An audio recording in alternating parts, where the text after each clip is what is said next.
Kellogg's Pep, the super delicious cereal, presents The Adventures of Superman. Faster than a speeding bullet. More powerful than a locomotive. Able to leap tall buildings at a single bound. Look, up in the sky. It's a bird. It's a plane. It's Superman. Helpless in the presence of Henry Miller, in whose veins flows the deadly kryptonite which enables him to generate atomic power, Clark Kent, whom Miller knows to be Superman, was being slowly starved to death in a secret cellar. Miller, however, who plans to conquer the world for beaten Germany, became alarmed by a report that American scientists were creating a defense against atomic energy. After eliminating Sidney, his henchman, he departed to attack Metropolis, leaving Kent too weak to escape from his concrete prison. Late that night, a terrific explosion shook the terrified city, and news spread swiftly that the huge stadium, the largest in the world, had been mysteriously destroyed. As all available fire and police equipment was rushed to the scene of the disaster, now only a vast smoking crater, Elbridge Thomas, the mayor of Metropolis, has just returned to his home with Police Inspector Henderson. The two are in the mayor's study. Listen. There isn't a particle of the stadium left, Inspector. Not a square inch. How did this atom man do it? Well, we're not sure that he did do it, Mr. Mayor. Well, of course he did. Didn't he call me just before midnight and tell me he was going to destroy the stadium in 2 minutes? It wasn't more than 2 minutes after that the first explosion threw me out of bed. Yes, I know that. Now, but... don't tell me again that the big gas main might have done it. It runs under Front Street, just north of the stadium, and it wasn't touched. Yes, I know. And neither your men nor the fire department nor anyone else has been able to find trace of bombs or mines. Besides, no ordinary explosive could have obliterated that huge place so completely. It's as if an earthquake swallowed it, or an atomic bomb. Oh, now, let's not lose our heads, sir. We know it wasn't an earthquake. And as for atomic bombs, well, that's out of the question. The atom bomb's the most carefully guarded secret in the world. They might have got a hold of one somehow. Inspector, you've got to find him. He said the stadium was only the beginning, that he was going to destroy the entire city, piece by piece. Well, how are we going to find him?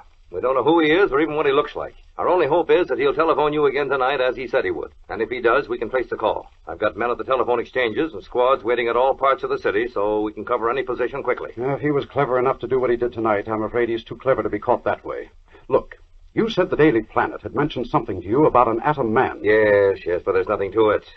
One of their reporters, Clark Kent, had some wild idea that Teufel, you know, the Nazi scientist who was killed by lightning a couple of weeks ago, was able to create a human atom man. He told you that? Yes, but Kent is always getting some fantastic idea or other. Incidentally, he's been missing for 4 days now. I wonder whether this has any connection with it. You may have something there. Just possible that Kent was put out of the way before this happened. I suggest you contact Perry White at once. Oh, we've been looking for him and for Jim Olsen and Miss Lane for the past 2 hours. But they're out somewhere hunting for Kent. So I left orders to bring one and all of them here just as soon as they're found. Good. Maybe. Come in. The governor's on the wire, Mr. Mayor. Wants to know if there's any further information about the explosion tonight. Tell him not yet, Harris, and apologize for my not being able to talk to him now. I'm expecting a very important call on my private phone. Yes, sir. What shall I say to the newspaper reporters? There are about 20 of them waiting for you. Tell them I'll issue a statement as soon as possible when we've completed our investigation. There's nothing else I can say to them now. Yes, sir. Papers are driving me crazy, but I don't dare tell them about the atom man. It'll cause a panic in the city. Inspector, we've got to do something. Why doesn't that fellow call up again? At least there might be a chance of tracing him. Well, if there is, we'll grab at it. Who is he? How did he destroy the stadium? What's he after? Heaven only knows. Now, you'd better sit down and take it easy. Take it easy. With the papers on my neck, the people in a panic, the governor in Washington demanding an explanation, and this atom man threatening to destroy the city. I tell you, Inspector, I'm scared. Oh, now what? Come in.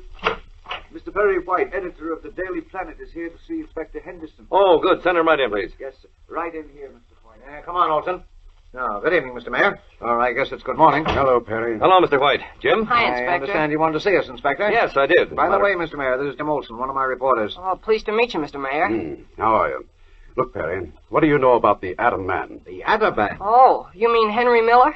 Henry Miller? Who is he? He's the Atom Man. He's What? Now, wait a minute. Now, look here, Olson. But he is. Mr. Kent said so. Kent said that? Yes, and Oh, what's more... nonsense. Good heavens, I didn't hear anything about that, Inspector. No, don't pay any attention to him, Mr. Mayor. You be quiet, Olson. But they asked me... Never mind what they asked you. Just a minute, Perry. This Miller, who is he? No, he's a young Nazi, apparently, who was working with Teufel. He talked himself into a job as a reporter on my paper. And he disappeared, just the way Mr. Kent did. Inspector, are you looking for him? Of course, but we haven't had any luck. Good heavens. If Kent and Olson are right, and this fellow does have the secret of atomic power... Ridiculous. That would explain what happened at the stadium tonight. What do you mean? Olson, I told you to... Hold on. What'd you say about the stadium, Mr. Mayor? Well, I received a phone call that... No, I can't tell you about Now, wait a minute. I think you should. Mr. White and Jim know Miller. And if he is the one who calls himself the Atom Man, and if he phones again, they'll be able to identify his voice. I don't get it. You're right, Inspector. Harry, I want your word of honor that what I tell you now won't be repeated or printed until I give my permission. That goes for you too, young man. Huh? Well, sure, but Well, what is it? Well, just before midnight, I received a phone call on my private wire from a man who said he was the Atom Man. Gleeps. He warned me that in 2 minutes he was going to destroy the Metropolis Stadium. And not more than 2 minutes after he hung up, that stadium was destroyed. Leaping lizard. That isn't all. He said he'd call me again tonight and tell me what he was going to destroy next. Boy, that's incredible. I'll bet it was Miller. He's a dirty Nazi and an Atom Man.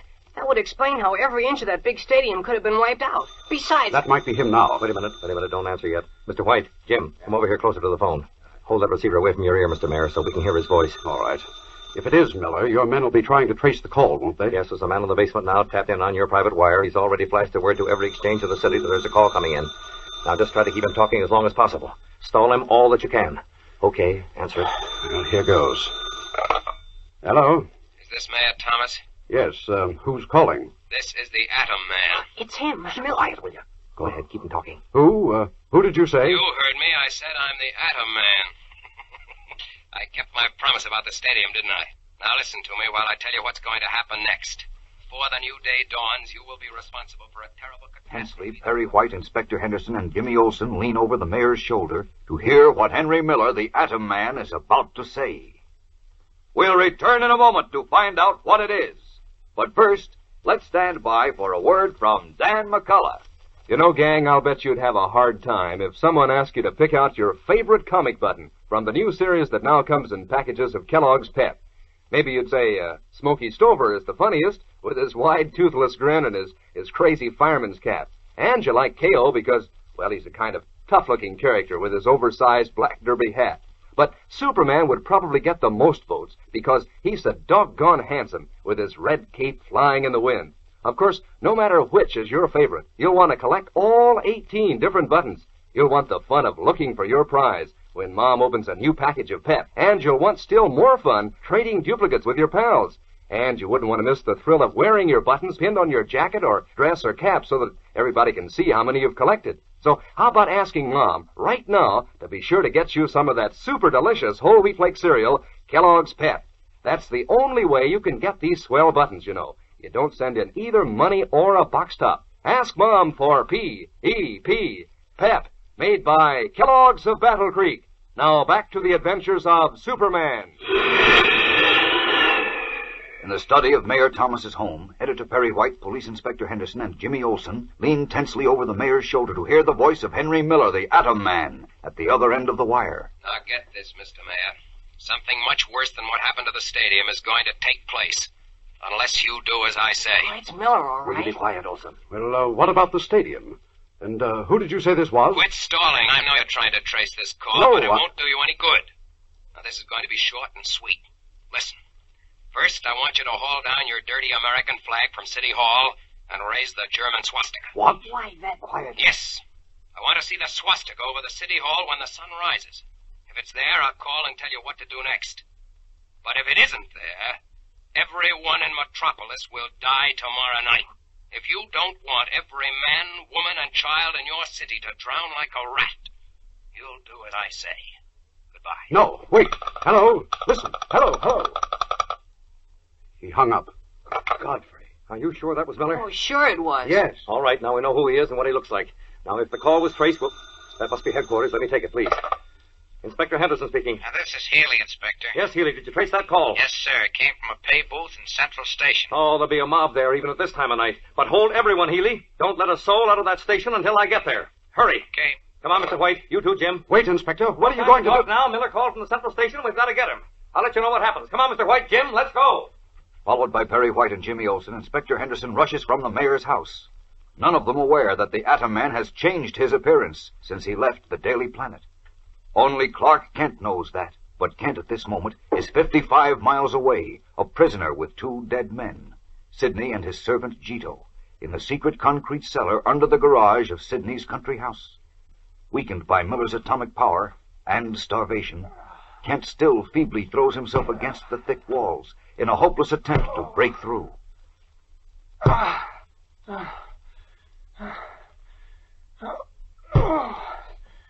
I can't go on much longer. I'm too weak. Unless somebody comes soon, I'll be finished. Someone has to help me. Only I know about Miller. Only I know. And I'm almost done for. I've got to get out of here. I've got to.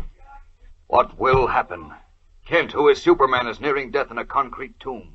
What did Henry Miller mean by his threat to drown everyone in Metropolis? And even if he should be cornered in the central station, how can he be taken when he need only lift his hands to destroy the station and everyone in it?